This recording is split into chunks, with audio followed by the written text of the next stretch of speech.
Imagine seeing this game cover for the first time, not knowing anything about it. The World Ends With You.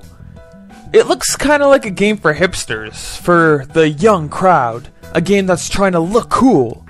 And then you find out that it was done by some of the same folks that did Kingdom Hearts. Ugh.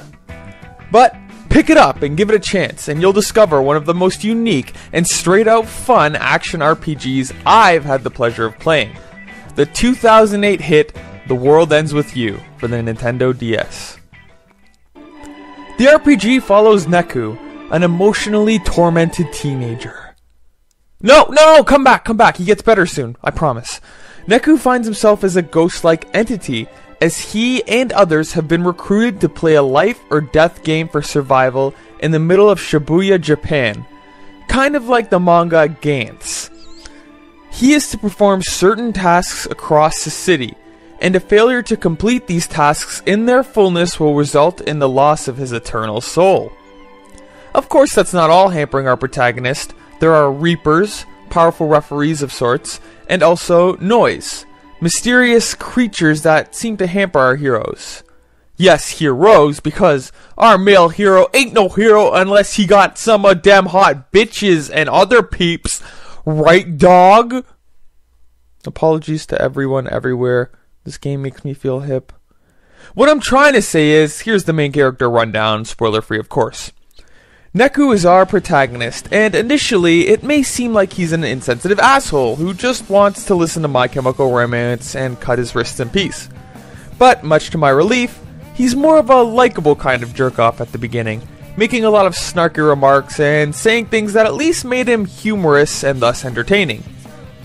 In addition, he gets a really smooth, though predictable, character arc, along with some badass moments, meaning that he's a pretty memorable protagonist. Shiki is the female lead, tasked with helping our protagonist learn the power of friendship, and is his partner in the game. She's very likable too, and I really like that particular twist they gave her character because it added to the various social messages that the game was trying to convey. And she's hot. No, not hot. H-A-W-T, yeah. There's Joshua, an unlikable, oh my god, I'm so much better than you, ha kind of guy who's just as mysterious as he is unlikable.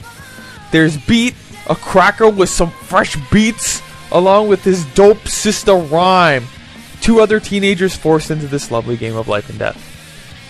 Along with our protagonists, the antagonists in the game are also a lot of fun, the most memorable of which is a particular force of evil obsessed with the greatest kind of evil.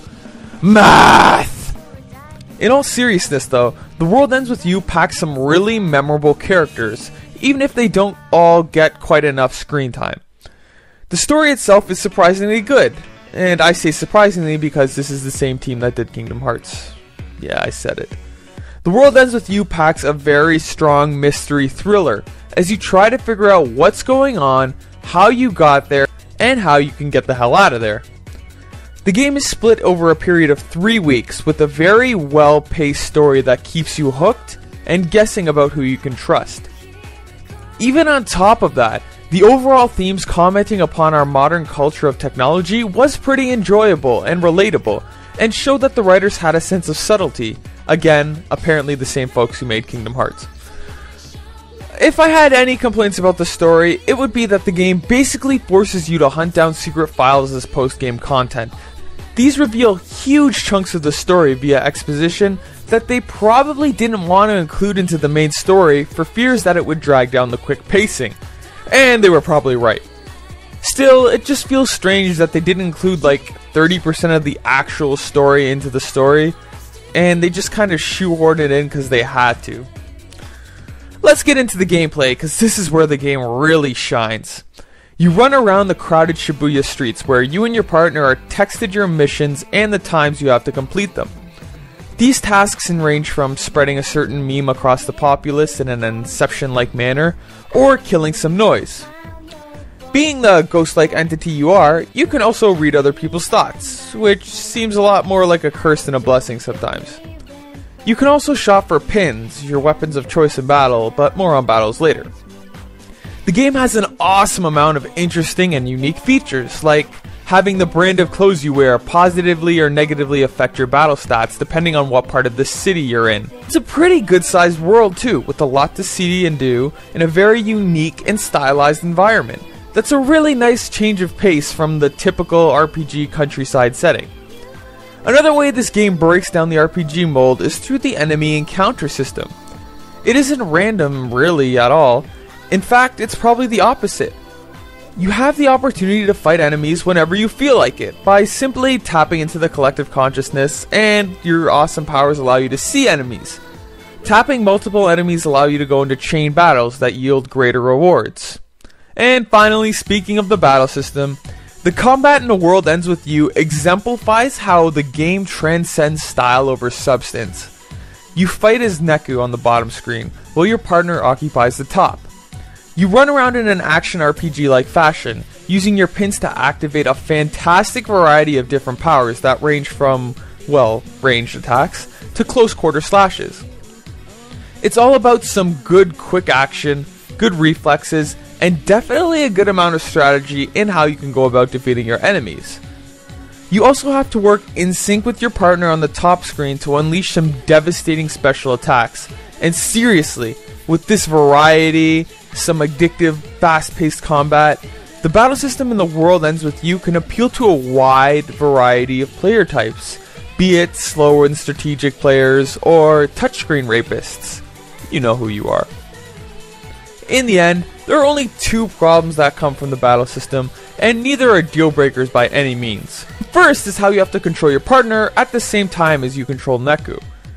I don't know if it's just because I suck completely, but holy Moses, I could barely keep up with the fast-paced action on Neku's side, but the game expects you to also watch your partner's actions on the top screen, and you have to keep them from getting hit because you guys share a life bar. I understand it from a story point of view, but it really sucked when Neku never got touched because I was paying attention to the bottom screen, but then I get my sorry ass handed to me because I realized Shiki was getting raped on the top screen.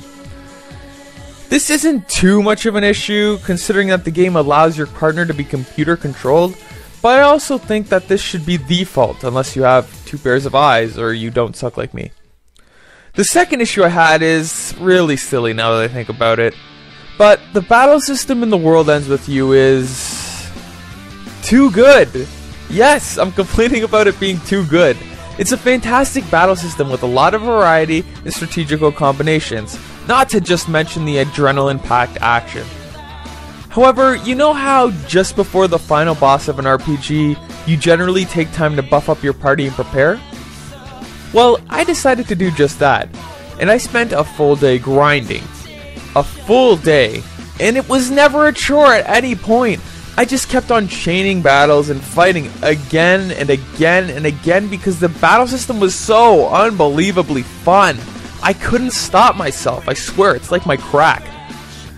After I realized I had too much fun, I went to the final boss, and then I saw that my character was so buff, I couldn't lose the final battle even if I tried, even on the higher difficulties. Yeah, kinda my fault, but I had to point it out.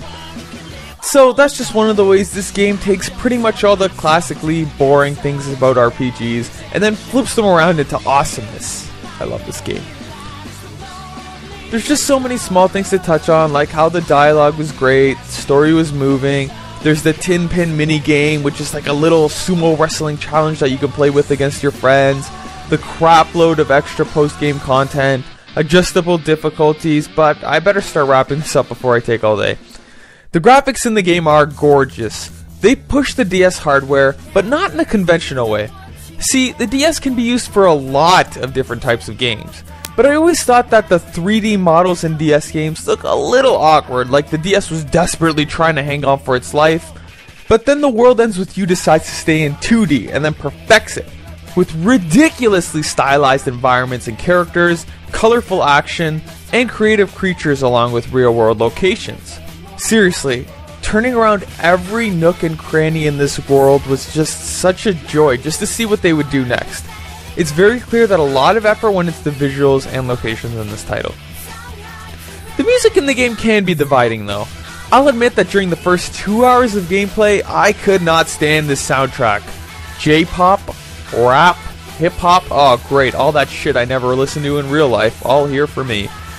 However, after a while, the soundtrack can really grow on you. The music is quite upbeat, catchy, and varied, and most importantly, it's memorable. And besides, it's one of the most unique soundtracks you can have in an RPG, not being anything sweeping or orchestral, but it could still be just as epic. It was a really interesting change. It's also a pretty big soundtrack too, giving you a lot of variety and never allowing you to get bored of the musical selection. It's great. There's also some voice acting too, and I'd say it's pretty excellent, but as in a lot of games on the DS, I would have liked a little more voice acting. In conclusion, The World Ends With You is not just one of the best RPGs on the system, but one of the best games on the system. It offers an extremely stylized world, beautiful graphics and sound, giving it a whole, full uniqueness that's pretty rare for an RPG. However, it's not style over substance by any means. The characters and the story are fantastic. The gameplay is amazingly addictive too. Simply stated, it's one of the best games I've had the pleasure of playing. And best of all, picking it up today shouldn't be a huge issue either, since the game was remade for the iPod Touch, and I heard really good things about that port. And also, you can also just pick up a DS copy here and there. Unfortunately, the latest we've heard from this series is from the 3DS Kingdom Hearts title, but at least that's something. As much as I'd like to see a sequel, I think I'll be forever satisfied by the amazing work that was done in The World Ends With You. Thanks for watching.